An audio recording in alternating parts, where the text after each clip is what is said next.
கர்த்தருடைய பரிசுத்தமான நாமம் மகிமைப்படுவதாக. ஆசீர்வாதமான ஒரு நல்ல காலை நேரத்திலேயும் அனுதின மன்னா என்கிற வேத தியானத்தினால் உங்களை இந்த வருடத்திலேயும் தொடர்பு கொள்வதில் மிகுந்த சந்தோஷம். கிருபையாய் கர்த்தர் கொடுத்திருக்கிற ஒரு புதிய ஆண்டு. இந்த ஆண்டை நாம் கிறிஸ்துவுக்குள் சந்தோஷமாய் அனுபவிக்க கர்த்தர் நமக்கு உதவி செய்வாராக. இந்த நாளுக்கான தியான அதிகாரம் 2 ராஜாக்கள் 5ஆம் அதிகாரம். இந்த அதிகாரத்தில் குஷ்டரோகியாயிருந்த நாகமான் சொஸ்தமாகிற விதத்தை குறித்து இந்த அதிகாரம் நமக்கு விவரமாய் சொல்லுகிறது. இந்த காலவெளியில் நம்முடைய சிந்தைக்கான வேத பகுதியை இந்த அதிகாரத்திலிருந்து எடுத்துக்கொள்ள விரும்புகிறேன். 5ஆம் அதிகாரம் 10வது வசனம். அப்பொழுது எலிசா அவனிடத்தில் ஆள் அனுப்பி, யோர்தானில் நீ போய் யோர்தானில் 7 தரம் ஸ்நானம் பண்ணு, அப்பொழுது உன் மாம்சம் மாறி நீ சுத்தமாவாய் என்று சொல்லச் சொன்னான். குஷ்டரோகியாக இஸ்ரவேலில் இருக்கிற எலிசா தீர்க்கதரிசியினிடத்திற்கு வந்தவன். அவன் குஷ்டரோகம் நீங்குவதற்கு எலிசா தீர்க்கதரிசி சொன்னதான ஒரு வார்த்தை, நீ போய் யோர்தானில் 7 தரம் ஸ்நானம் பண்ணு, அப்பொழுது நீ மாம்சம் மாறி சுத்தமாவாய் என்று சொல்லுகிறான்.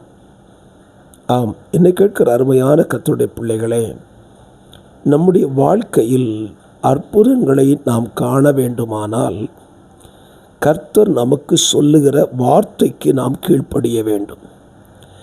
பல நேரத்தில் தேவன் சொல்லுகிற வார்த்தைகளுக்கு நாம் கீழ்ப்படிய மறுக்கிறதினால்தான் அற்புதங்களை நம்முடைய வாழ்க்கையில் காண முடிகிறது இல்லை.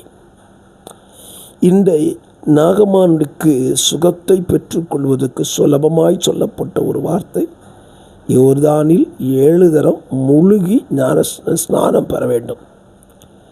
மிகவும் சுலபமான ஒரு காரியம். ஆனால் அவன் அதை செய்யக்கூடாதபடி அவனுக்குள் இருந்த மாம்சம் அதை தடை செய்கிறது. பல நேரத்திலேயும் பாவ மன்னிப்புக்கென்று பெற வேண்டிய ஞானஸ்தானத்தை நாம் பெறக்கூடாதபடி நம்மை தடை செய்வது நம்முடைய மாம்சம்தான்.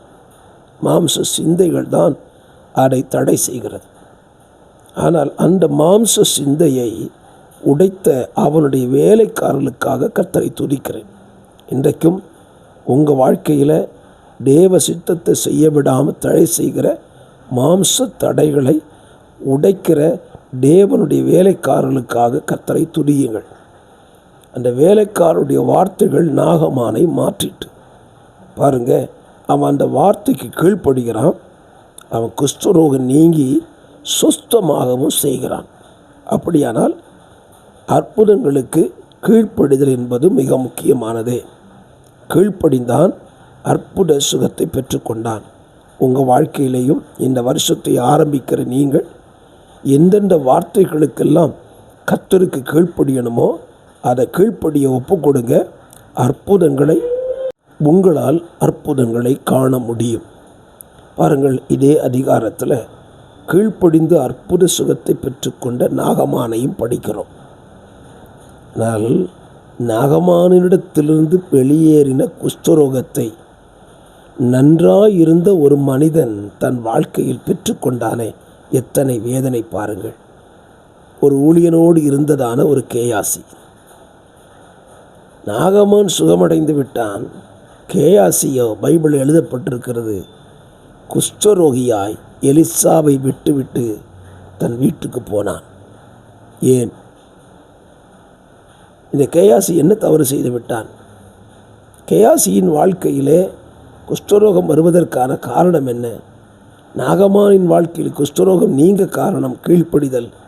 இவன் வாழ்க்கையில் தேவனுடைய மனுஷனுடைய வார்த்தைக்கு கீழ்ப்படியாமல் அதற்கு எதிர்த்ததினாலே குஷ்டரோகியாய் மாறிப்போனான். உங்கள் வாழ்க்கையில் கீழ்ப்படிந்து ஆசீர்வாதத்தை பெற்றுக்கொள்ளுங்கள். கீழ்ப்படியாமல் இருந்து விடாதீர்கள். கர்த்தர் உங்களை ஆசீர்வதிப்பார். God bless you.